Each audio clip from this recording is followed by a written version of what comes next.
आज आंतरराष्ट्रीय योगा दिनानिमित्त पुणे महानगरपालिकेच्या वतीने पुण्यातील SP महाविद्यालयाच्या प्रांगणात योगाचा कार्यक्रम योग दिनानिमित्त कार्यक्रमाचं आयोजन करण्यात आलं होतं। महापौर मंजुषा नागपुरे आता आपल्यासोबत आहेत, त्या स्वतः देखील या कार्यक्रमात सहभागी झालेल्या आहेत। ताई, काय सांगणार आजच्या या कार्यक्रमात तुम्ही सहभागी झालेला आहात आणि पंतप्रधान नरेंद्र मोदी सातत्याने योगा आणि एकूण आंतरराष्ट्रीय योगा दिनावरती भर देत असतात।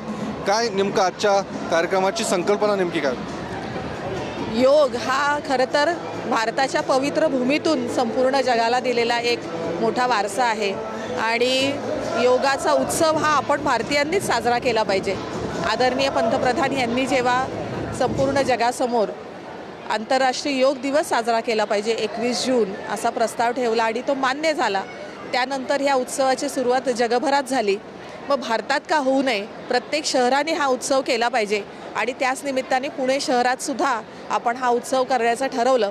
संपूर्ण पुणेकरांना आव्हान केलं होतं की आपण इकडे यायचं आहे आणि 21 जूनला आपण सगळ्यांनी एकत्र मिळून योगासनं करायची आहेत। आणि आपण पाहता इकडे संपूर्ण पंडालभर लोक आली होती।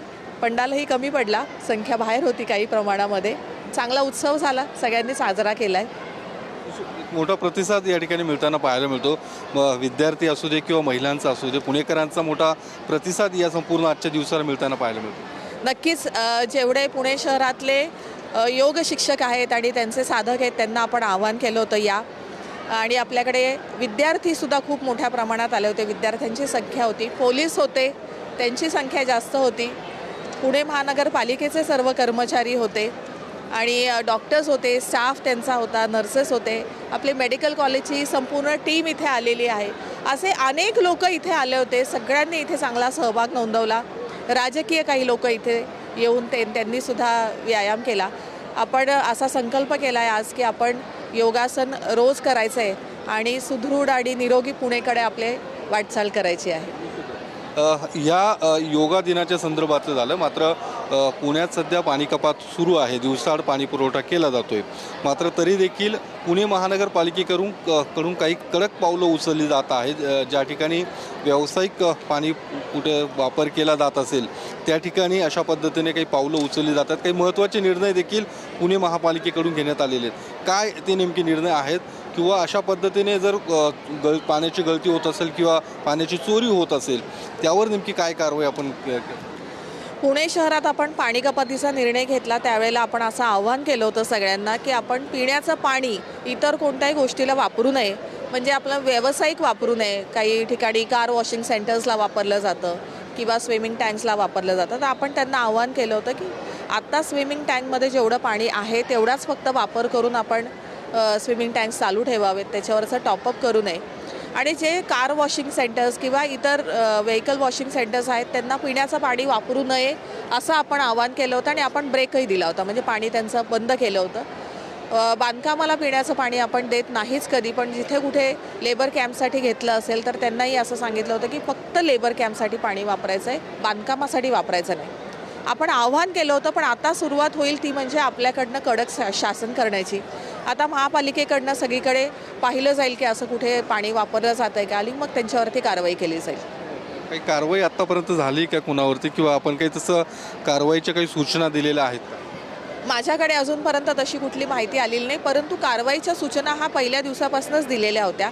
दंडात्मक कारवाई असा आपण तेव्हा कुठलाही निर्णय घेतला नव्हता, परंतु पाणी वापरताना दिसलं तर पाणी आपण कनेक्शन कट करणार आहोत हे आपण ठरवलेलंच होतं।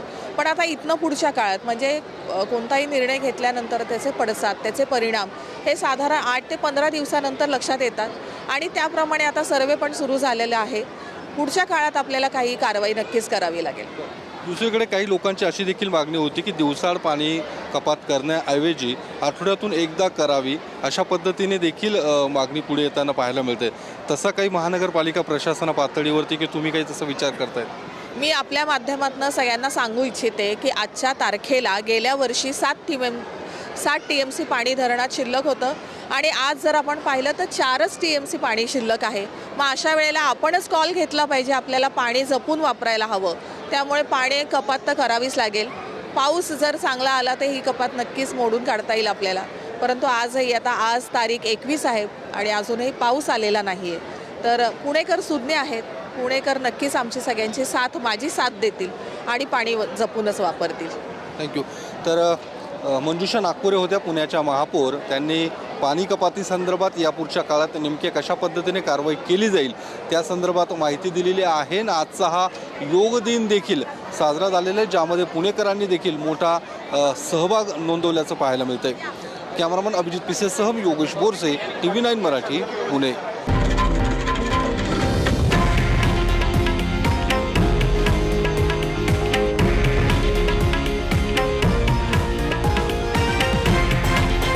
हे आहे देशातील नंबर 1 न्यूज नेटवर्क आणि आपण पाहत आहात TV9 मराठी, एकमेव.